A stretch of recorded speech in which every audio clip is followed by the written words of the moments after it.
Upashama Prakarana, the Quiescence. Chapter 10, the conclusion of Upashama Prakarana.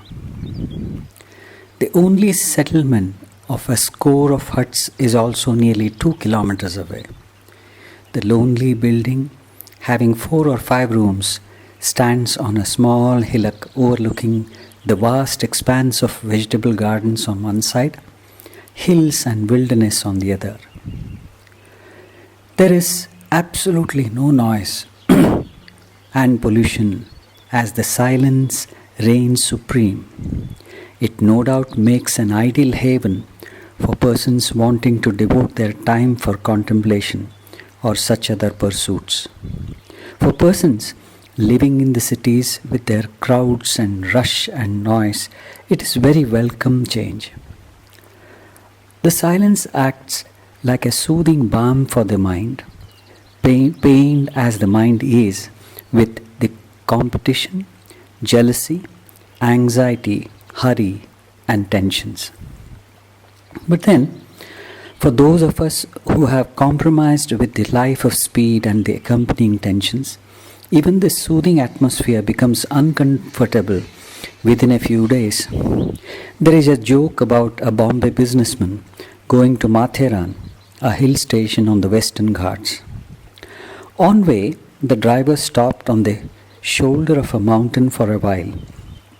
The businessman got out of the car with his family for a breathtaking view. But lo, he really lost his breath, fell unconscious on the ground. There was pandemonium and someone rushed to get a glass of water. Someone else tried to lift him. The wife, however, was quite calm and she asked her son to bring him to the back of the car and the driver to start the car engine and to keep it idling. Soon as the exhaust fumes entered the lungs of the businessman, he opened his eyes. He wanted to know the cause of his unexpected reaction on his part. The wife, maintaining her composure, said the cause was only the pure air, for her husband was used to pollution. We may not be habituated to the pollution like the businessman, but we are addicted to our thoughts, desires, likes and dislikes, obsessions and fears. Without them, we feel empty, and life appears devoid of any purpose. Many of us, if not most, feel that life without these tensions and worry is not worth living. This is because we see many around who are leading a life without any of the tensions mentioned above, but they are just vegetating, seeped as they are in lethargy. But to an extent, this observation is justified, at least in our country. Why and how this addiction gets affected makes a useful study. A child is born with self but without any ego. However, it is unconscious of that self. It is not related either to self or to the outside world. The self is the center, while the world is the periphery. Gradually, the child starts observing the mother who is related to it in an almost inseparable way. Through this and other contacts, the thou-I relationship starts developing. That is, thou comes first and then indirectly the I follows, almost as a suggestion by the thou consisting of parents, brother or sister. As these relations are able to see and recognize only the body initially, they take the body to be the entity, and the conviction that I am the body is nurtured and strengthened. In early childhood, the I or the ego gets strengthened through other aspects like the reactions to stimuli or situations and other habitual behavior as related to the outside world. The experiences which strengthen the I are outside. They get crystallized through tutoring in school, the do's and don'ts and other forms framed by the society. As and when we grow up, we reinforce the ego through education, society, religion, culture, and civilization. This is evident from the expressions my knowledge, my community, my religion, my country, etc. That is, the I belongs to something or something belongs to me. This I definitely goads us towards activity, development, and achievement. But it also generates the byproducts like competition, worry, tension, and jealousy, as the I does not want to lose the things, or the I does not want thou to possess more things than the me. Thus, from childhood to old age, we have never known the self, but only the ego nurtured by the periphery, may it be the society or the world in general. And we go on strengthening this I or the ego through all our experiences and activity.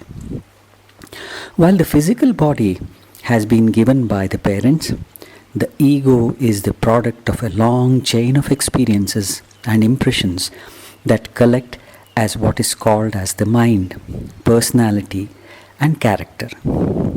Consequently, the ego is not a single entity, but a collection of impressions of various sources of experiences, parents, teachers, society, and the country.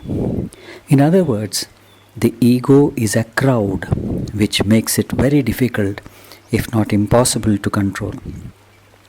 From our day to day experience, we see that after an outburst of anger, one vows never to get angry, but if and when a situation arises, one again loses control and becomes angry again. This is because the entity becoming angry is entirely different from the one who takes a vow never to lose control. George Gurdjieff used to say that man normally nurtures a crowd within whom he calls the I.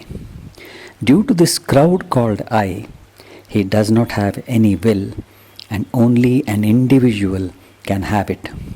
So the human life is meant for becoming a self that is one and indivisible by reducing the crowd. He would give another example.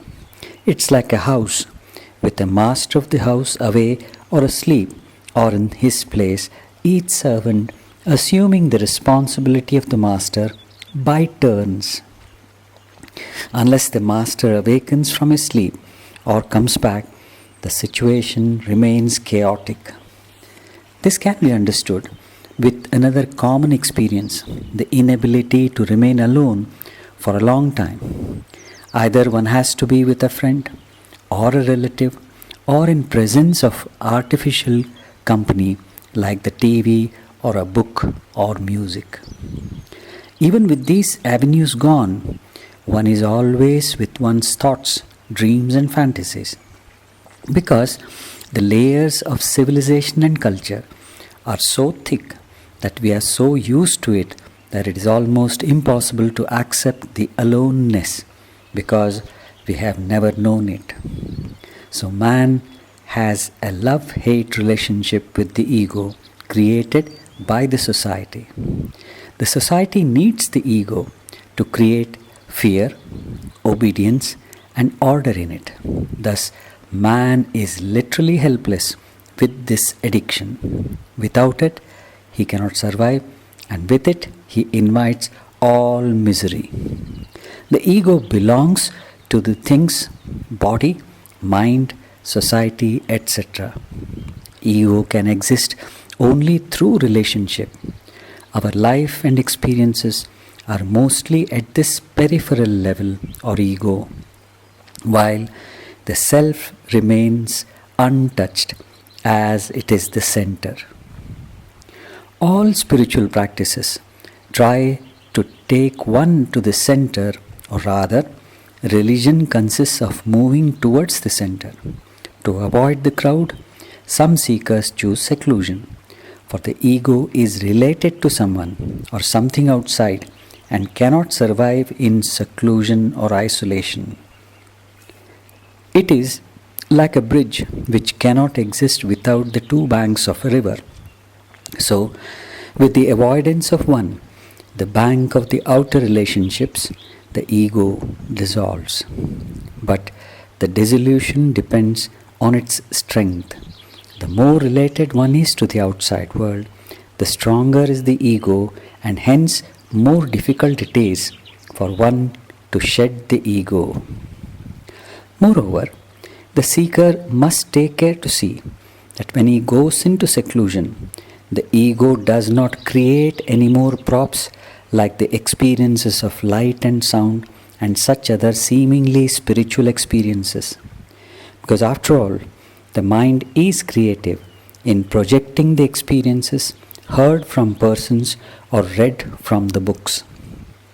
In doing so, the mind and the ego sustains itself, for its dissolution is its death. That is how not all persons who take retreat into mountain caves or forests get enlightened. Only such a person succeeds in discovering his real self, who totally drops all the props in spite of great problem of disorientation which follows the isolation. The Vedantic texts suggest milder methods by stressing on the reduction of involvement at the mental level and indulgence at the level of senses and body. The Yoga Vasishta is one of them, suggesting either the indirect methods like the control of prana or the direct method of witnessing the mind. The control of prana or speech or any other action helps one to slowly and steadily drop the facade called the ahankara, while the samyagavekshanam, as it's called, the art of non-involved witnessing, which happens to be the aim of all methods of vichara, makes the vasanas or impressions ineffective. Not only that, but almost all the methods, direct or indirect, take the seeker to the point of samyagavekshanam or non-involved witnessing.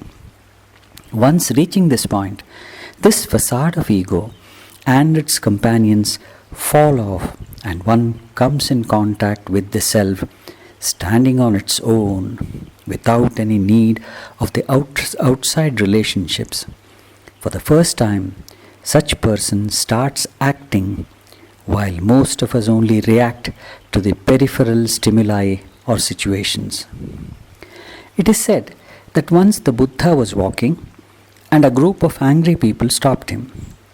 They alleged that he was misleading the people against the Vedas and the God himself. They insulted him by using harsh words. The Buddha did not react at all.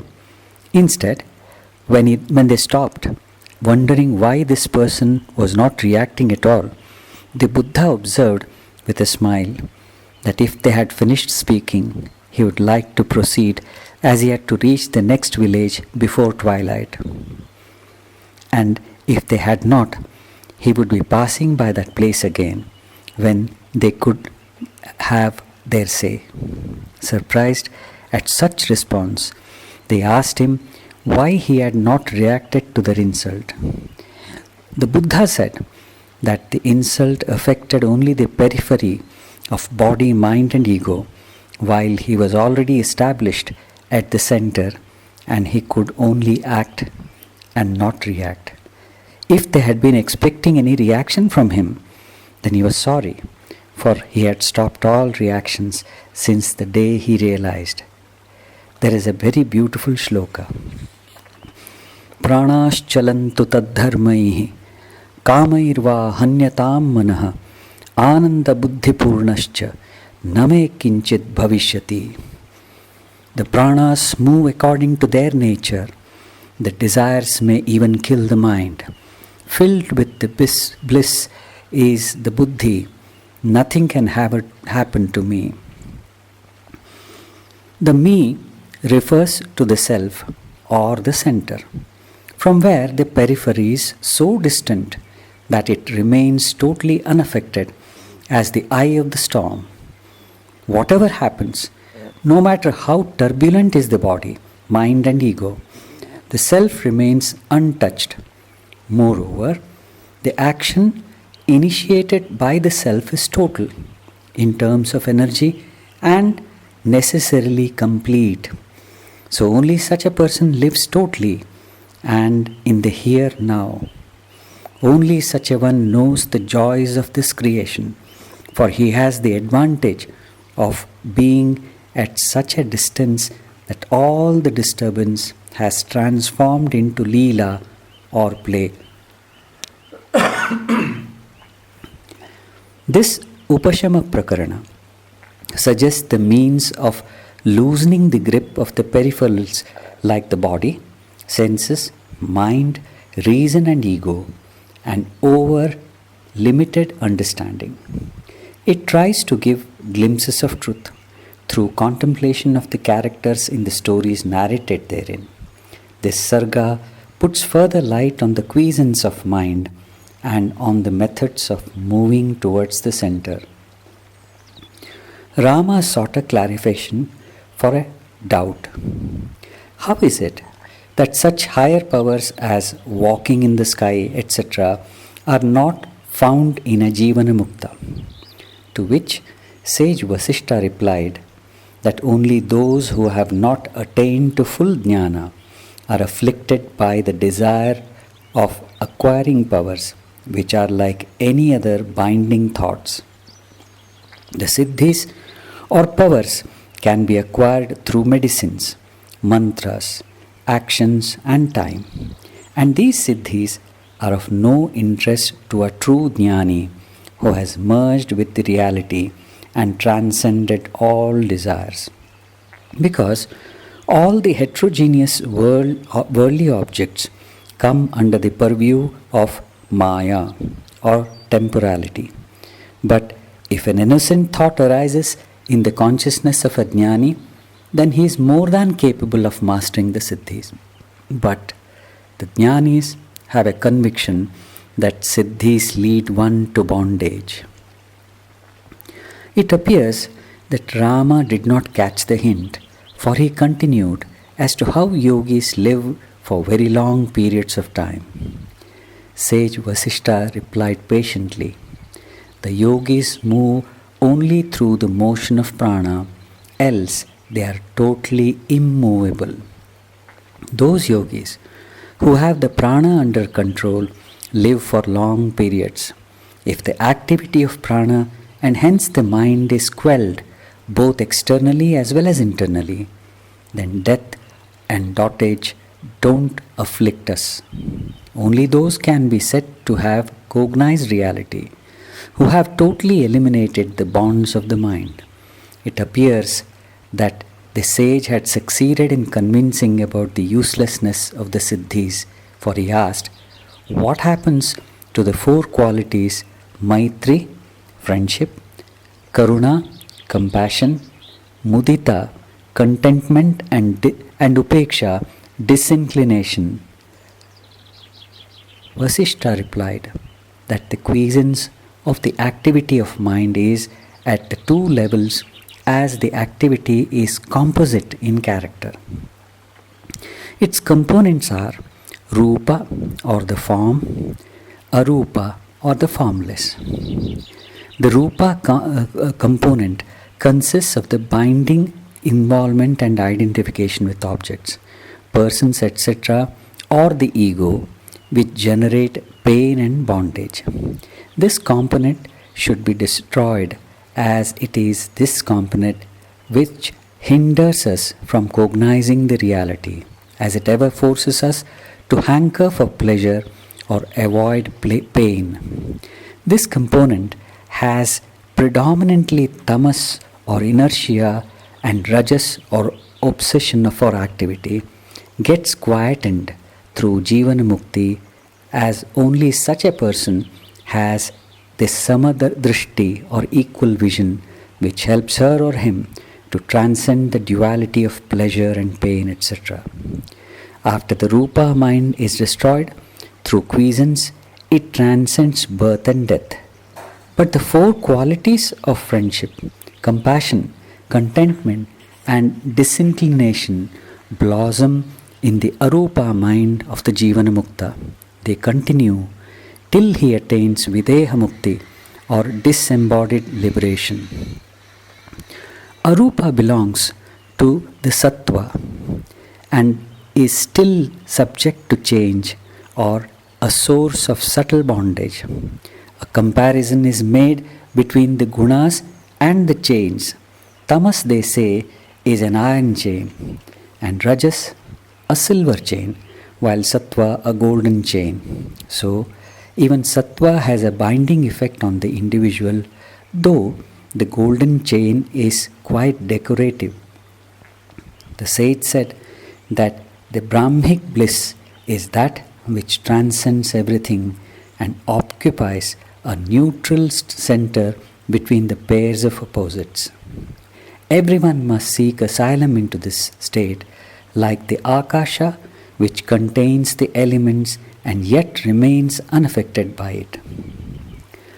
Through the simile of the sky, the author hints at the Brahmic state as the state of total non-involvement. There might be thunder, lightning, heavy rain bearing clouds, or the sunshine, but they do not have any effect on the sky, which remains its crystal clear self. Yes, those under the influence of the elements are affected, but never the sky. In another sense, the Brahmic bliss or Brahmic state is infinite and all expansive, as explained by Acharya Shankara. Brihattamatvad Brahma. Brahma refers to that which is the most expansive. In spite of the fact that one is this all expansive, infinite self, why and how does one get afflicted by Maya? Rama asked this by asking the question as to what is the seed of Maya and what is the seed of this seed. Sage Vasishta replied with all patience that the gross body is the seed from which the sprouts of pleasure and pain are generated to enhance the ever-growing creeper of samsara. The cause of the seed of this body is the mind, which, following the track of desire, is the cause of innumerable bodies. The tree of pain-generating mind is encircled by the creepers of binding actions. This tree has two seeds, the motion of prana and the vasanas. The all-expansive state of jnana gets conditioned through the vibration of prana. If the prana is prevented from spreading in all directions, it tends to aid one's progress. When the prana gets directed towards the gross instruments like chittam, buddhi, manas and senses, along with the craving for their objects, if the buddhi becomes stable and unmoving towards other gross manifestations and objects, then one moves towards nirvana. Hence, it is advisable that one should control the fluctuations of prana and in turn vasanas. The excessive movement of the prana towards the external object is what constitutes the mind. And most of the persons live in this world with such mental turmoil. The sincere yogis control the prana for controlling the mind. The wise say that control of prana in turn controls the mind, bringing about samatva, the equality of vision, and also generates happiness and deters sensual cravings. Through the above discussion on prana, the author tries to suggest a method of mind control indirectly. It is appropriate to compare here the Ashtanga Yoga of sage Patanjali. After devoting 3 sutras for pranayama, the 4th limb, he gives the results of the practice in 2 more sutras. Tatakshiyate prakashavaranam. From that is dissolved the covering of light. Dharanasu yogyata manasaha, and the fitness of the mind for focusing. The distractions which do not allow the mind to turn inwards, are basically those manifestations which have a natural flow outward, like the senses and the manas, which are referred to as the covering of light, mentioned in the above sutra as the external holds a great attraction for the mind. Once a person is able to gently remove the covering, the mind automatically becomes fit for focusing the attention on itself or ready for the inward journey.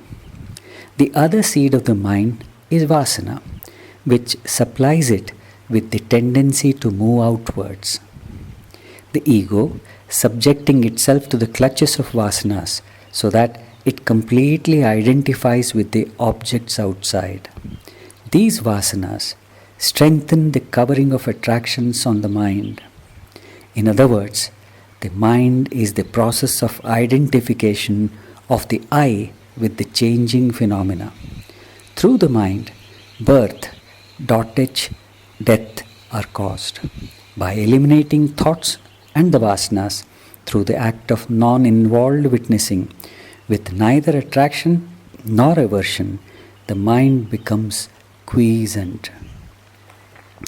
A very great practical hint is given by the author to quieten the mental activity. The term vasana can be translated as fragrance or an impression which is always of the past.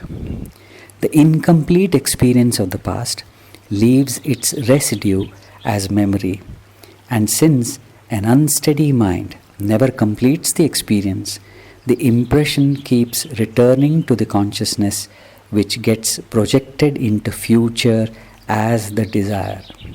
With this fact, one can now consider the method suggested by the revered sage Vasishtha. Non-involved witnessing consists of impartial witnessing of the thoughts arising in the mind without choosing or judgment. Two things are very easy for us as they have become stubborn habits. First habit is on the involvement in the thought, so that the whole body mind is forced towards instinctive or unconscious action. The second habit is to pass a judgment on the thought either as good or as bad. This in turn forces us towards reaction, either positively as seeking the good or negatively in avoiding or fighting the bad. Both these things generate and expand prana or the vital energy. For this, the treatment suggested by sage Vasishtha is samyagavekshanam, the non-involved witnessing. The energy created is to be used through the non-involved look, just passively observing the mental activity, whatever be its form, anger, lust, greed, or even the positive things like compassion, etc. When there is anger, instead of either expressing it outside on the cause of the anger or judging it as bad and directing it towards oneself, if one just observes it passively, then the transformation takes place. It is our common experience that anger releases a lot of energy in the system. This energy gets dissipated when we direct it outside or inside at the cause. If the same energy gets directed towards the search for the source of anger, in other words, if the energy can move only in one direction, the search for the source, it leads to energy conservation as it does not get lost outside. Many of us have a very high mental activity. Consequently, we are too involved even to realize the depth of our involvement, and the samyagavekshanam becomes very difficult, if not impossible. For such of us, there are methods to develop this art. Two of these were evolved and discovered by the Buddha. The first he called as the anapanasati, the awareness of ingoing and outgoing breaths. Herein, one just pays attention to breathing. One discovers during the practice that one can never be aware of the breath or get swept away with the thoughts. One can either be aware of the breath and get swept away with the thoughts. The second one is mindful action that demands consciousness in every action, walking, eating, speaking, etc. By keeping the attention on things like breath and the other activity, the internal dialogue stops. This is because the energy can move either outside for the gross activity or inside as the non-judgmental, non-involved attention or choiceless awareness as referred to by J. Krishnamurti. What really happens is that with the mental activity, time is born, time as past and future, which is responsible for all the mischief, and the awareness just does not allow any mental activity. Sage Vasishta said that the mental activity stops, thus the vasanas too get eliminated, and such persons live an unattached life to work out the prarabdha, the effect of past actions, like a potter's wheel continuing to revolve through the momentum given by the potter. They have pure vasanas goading them to selfless action for the good of the world. Such persons become the masters of their instruments, like the mind and senses, which are otherwise degrading. The two seats of the mind are fluctuations of prana and vasanas. If either of them ceases to exist, both perish. Through vasanas, prana's motion is caused. Through prana's motion, vasanas ensue. And both these seeds have their roots in the dependency on the external world. When one eliminates the involvement and indulgence with the sensations created by the objects, the fluctuations of prana and the vasanas get eradicated. For indulgence and involvement form the seed for visible things. With the destruction of this seed, the sense objects cannot have any effect, like the sesame oil cannot exist in the absence of sesame seed. So, sankalpa or the recognition itself is the cause of creation of the objective world. As in a dream, though one forgets oneself, one creates and seeds all sorts of things through some inherent power within. The recognition and the subsequent creation of objects has been called as vritti jnana. Those who have succeeded in eliminating the vritti jnana with the help of viveka are able to destroy the samsara, the repetitiveness of the perceived perception perceiver chain. Rama sought a clarification. How can the non-perception arise when there are no visible things? And how can the perceived vanish when there is no perception? Sage Vasishta replied that Atman, the all-pervading one, without any attraction or aversion, with neither the power of knowing nor not knowing any inert object, does not have any consciousness for visible things. If one remains at this transcendental level, one will be without the vritti jnana, though performing all actions. Only he who remains without allowing the objects of influence, without objects to influence him, is a jnani, a jivan mukta. He is like a child in his consciousness. From such a state, one can never fall, and it's steadfast in his samadhi. Though engaged in normal activities of life, as he is dissolved with them without kartritva or the sense of doership. The seed of this state of jnana is lofty satta matra. From this primeval satta, jnana rises as light from the flame. This satta has two aspects.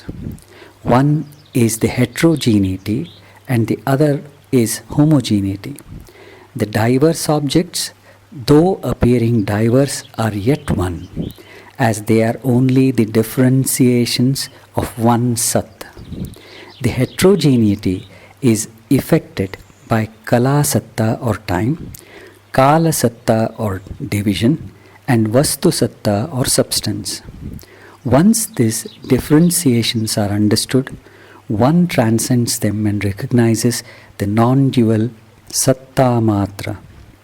Vasishta encouraged Rama to meditate over these primeval causes so as to transcend them and to discover Satta Samanya, the common thread behind everything, from the edge of which this universe arises through sankalpas of time, division and substance. This state is the cause of all, yet it is causeless. It is the essence of all, yet it is beyond any essence.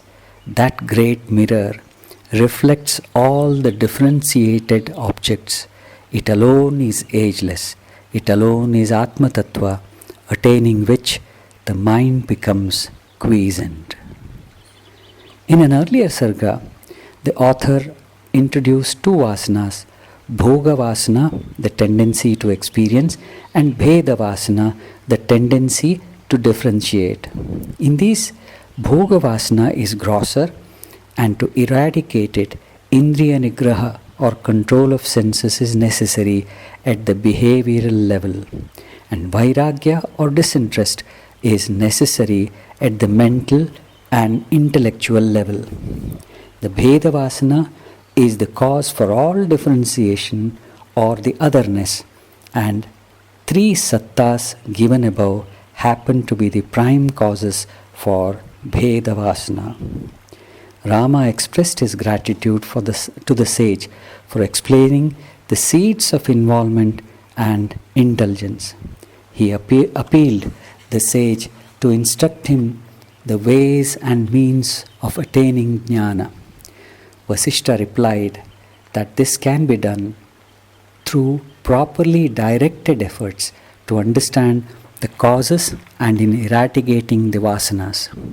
When one succeeds in doing this, the imperishable state of Satta Samanya dawns immediately. So the first step is to stop all indulgence and involvement with the visible things, and then with further strenuous effort the vasanas are overcome. As long as the mind is not destroyed, the vasanas are not destroyed. So long as the vasanas are not destroyed, the mind is not destroyed. They are like seed and the sprout. In other words, so long as the mind and the vasanas are not destroyed, Tattva Jnana is not attained. Further, they both cannot be destroyed till Tattva Jnana is not attained. The vasanas clinging to us can be destroyed through either meditation or through the control of prana, or performance of action with neither attraction nor aversion. The four means for controlling the mind are cognition of one jnana, association of the wise, renunciation of vasanas, and control of prana. The subjugation of mind by these four means is like the settling of the dust when the rain showers on the earth. Unless these four means are adopted or kept in mind by the seeker, all the so-called spiritual practices like tapas or austerity, yajna or sacrifice, pilgrimages to holy places or rivers, worship of gods, act of charity, etc. are all waste of time and energy. Cognition of one jnana is effected through the method of self-inquiry, by a deep search for the entity I, which is behind every experience and thought. It is this inquiry alone that generates jnana, responsible for the equality of vision and subtle mindedness. These further help the bliss to blossom. The sangha or the association and attractions of the mind is responsible for the material objects, which causes all other avoidable things like desires. This Sangha can be overcome through the association of the wise and the renunciation of vasanas. Rama wanted to know more about Sangha. The venerable sage replied that Sangha is nothing but our attraction or aversion towards diverse objects of the world. In the case of the worldly, the impure vasanas imply Sangha, while a Jivana Mukta takes the help of pure vasanas to transcend the duality by avoiding reaction to pain or pleasure. It can be said that one has overcome the Sangha if one becomes indifferent to pleasure and pain, remains content in whatever one has, and performs action with total equanimity. The sage concluded that through these one attains the Brahmic bliss. Upashama Prakarana suggests hints to quieten the activity of the mind through the 10 stories. Mind has been compared to a tree having 2 seeds of vasanas and prana.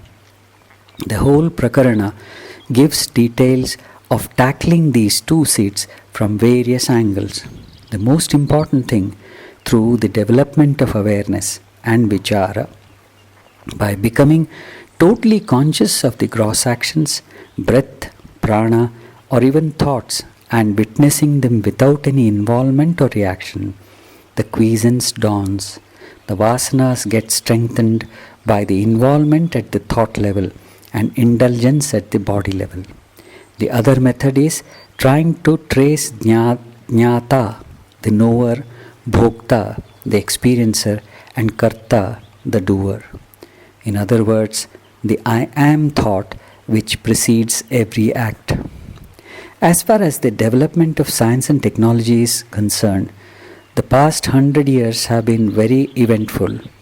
The standard of living has no doubt been raised in the sense that the diseases considered to be beyond treatment have been controlled, if not eradicated. The common man has the capacity to purchase the appliances to reduce labor and has more time at his disposal, and his thirst for knowledge has led him to the point of embarking on journeys into microcosm as well as macrocosm, and necessarily so, for man had suffered in the past due to lack of proper facilities and opportunities for his creativity and drive to achieve. Now is the time to shift his attention to understand himself, who is the achiever, the creator, and the knower. Because without understanding himself, he is beginning to realize that all the so-called development is only a move to increase the pain, suspicion, greed, and jealousy. His strides into space are no doubt attempts to seek the reality and truth. The direction he has chosen involves more effort and time. The path strewn is with distractions and is a difficult maze to solve. This appears to be the most appropriate time for him to realize that there is another direction which is less lengthy. He has been endowed with leisure. It is only right that he learns to utilize the leisure for the purpose of peeping within, to discover the cause of human misery, and to usher in the age of peace and harmony. Our inner problems peep like the cobras into our conscious minds, and we avoid them as we are afraid of them by looking outside through the involvement or indulgence. Instead, if we look at them objectively with non-involved interest, we are bound to understand ourselves. By such understanding, we will learn to accept ourselves as we are, and in turn accept the world with all its limitations as it is. The silence outside can initiate the silence inside if we learn to observe the play of inner functions. It is like allowing the dirt in the pond to settle down so that the water retains its clarity to show what is within. But one must be patient enough to tolerate the eerie silence outside for a while and also to bear the terrible noise that continues inside. It is easy to run away from such a place and to merge with life of speed as it matches with the mind within. This can be compared to a person entering his room from bright sunlight. Finding it dark, he may come out, but if he waits, his eyes start adjusting and he slowly starts seeing the room with more and more clarity.